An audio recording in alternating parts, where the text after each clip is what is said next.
Ukrainian President Volodymyr Zelensky, facing a sharp spike in violence in and around territory held by Russia-backed rebels and increasingly dire warnings that Russia plans to invade, on Saturday called for Russian President Vladimir Putin to meet him and seek resolution to the crisis. "I don't know what the President of the Russian Federation wants, so I am proposing a meeting," Zelensky said at the Munich Security Conference, where he also met with U.S. Vice President Kamala Harris. Zelensky said Russia could pick the location for the talks. Ukraine will continue to follow only the diplomatic path for the sake of a peaceful settlement. There was no immediate response from the Kremlin. Zelensky spoke hours after separatist leaders in eastern Ukraine ordered a full military mobilization on Saturday, while Western leaders made increasingly dire warnings that a Russian invasion of its neighbor appeared imminent. In new signs of fears that a war could start within days, Germany and Austria told their citizens to leave Ukraine.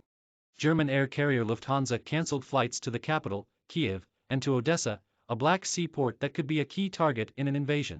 NATO's liaison office in Kyiv said it was relocating staff to Brussels and to the western Ukraine city of Lviv. Meanwhile, top Ukrainian military officials came under a shelling attack during a tour of the front of the nearly 8-year separatist conflict in eastern Ukraine. The officials fled to a bomb shelter before hustling from the area, according to an Associated Press journalist who was on the tour. Violence in eastern Ukraine has spiked in recent days as Ukraine and the two regions held by the rebels each accused the other of escalation. Russia on Saturday said at least 2 shells fired from a government-held part of eastern Ukraine landed across the border, but Ukrainian Foreign Minister Dmytro Kuleba dismissed that claim as a fake statement. Sporadic violence has broken out for years along the line separating Ukrainian forces from the Russia-backed rebels, but the recent shelling and bombing spike could set off a full-scale war. The United States and many European countries have alleged for months that Russia, which has moved about 150,000 troops near the Ukrainian border, is trying to create pretexts to invade. They are uncoiling and are now poised to strike, U.S. Defense Secretary Lloyd Austin said Saturday during a visit to Lithuania. Harris opened her meeting with Zelensky by saying the world was at a decisive moment in history. Earlier Saturday, Denis Pushilin, the head of the pro-Russia separatist government in Ukraine's Donetsk region, cited an immediate threat of aggression from Ukrainian forces in his announcement. Ukrainian officials vehemently denied having plans to take rebel-controlled areas by force. "I appeal to all the men in the Republic who can hold weapons to defend their families, their children, wives, mothers," Pushilin said.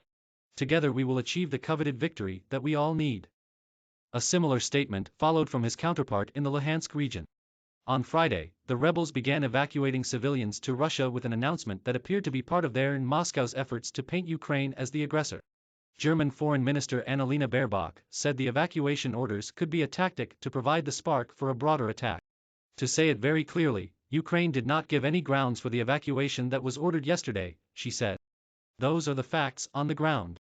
We must not allow supposed reasons for war to be constructed out of hot air." U.S. President Joe Biden said late Friday that based on the latest American intelligence, he was now convinced that Russian President Vladimir Putin has decided to invade Ukraine and assault the capital.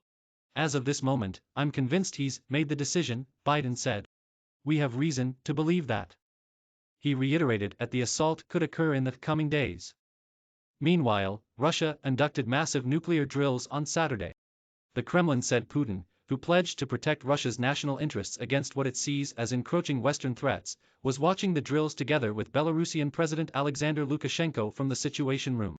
Notably, the planned exercise involves the Crimea-based Black Sea Fleet. Russia annexed the Crimean Peninsula after seizing it from Ukraine in 2014. Underscoring the West's concerns of an imminent invasion, a U.S. defense official said an estimated 40% to 50% of the ground forces deployed in the vicinity of the Ukrainian border have moved into attack positions closer to the border. The shift has been underway for about a week, other officials have said, and does not necessarily mean Putin has decided to begin an invasion. The defense official spoke on condition of anonymity to discuss internal U.S. military assessment. The official also said the number of Russian ground units known as battalion tactical groups in the border area had grown to as many as 125, up from 83 2 weeks ago. Each group has 750 to 1,000 soldiers. Lines of communication between Moscow and the West remain open, the American and Russian defense chiefs spoke Friday. French President Emmanuel Macron scheduled a phone call with Putin on Sunday. U.S. Secretary of State Antony Blinken and Russian Foreign Minister Sergei Lavrov agreed to meet next week. Immediate worries focused on eastern Ukraine, where Ukrainian forces have been fighting the pro-Russia rebels since 2014 in a conflict that has killed some 14,000 people. Violations of a 2015 ceasefire agreement, including shelling and shooting along the line of contact, have been common. A car bomb exploded in the center of the rebel-controlled city of Donetsk on Friday. Adding to the tensions, 2 explosions shook the rebel-controlled city of Luhansk early Saturday. No injuries were reported in the incident. Ukraine's military said 2 of its soldiers died in firing from the rebel side on Saturday. By Saturday morning, the separatists in the Luhansk and Donetsk regions, which form Ukraine's industrial heartland known as the Donbass, said that thousands of residents of the rebel-controlled areas had been evacuated to Russia. Russia has issued about 700,000 passports to residents of the rebel-held territory. Claims that Russian citizens are being endangered might be used as justification for military action. Pushilin, the head of the Donetsk rebel government, alleged in a video statement that Ukraine was going to order an imminent offensive in the area.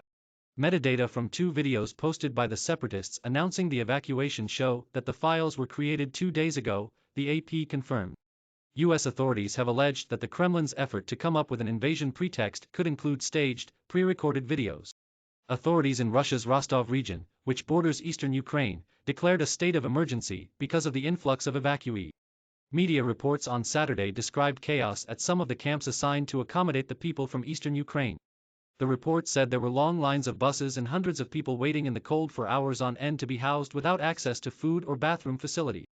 Putin ordered the Russian government to offer 10,000 rubles to each evacuee, an amount equivalent to about half of an average monthly salary in eastern Ukraine.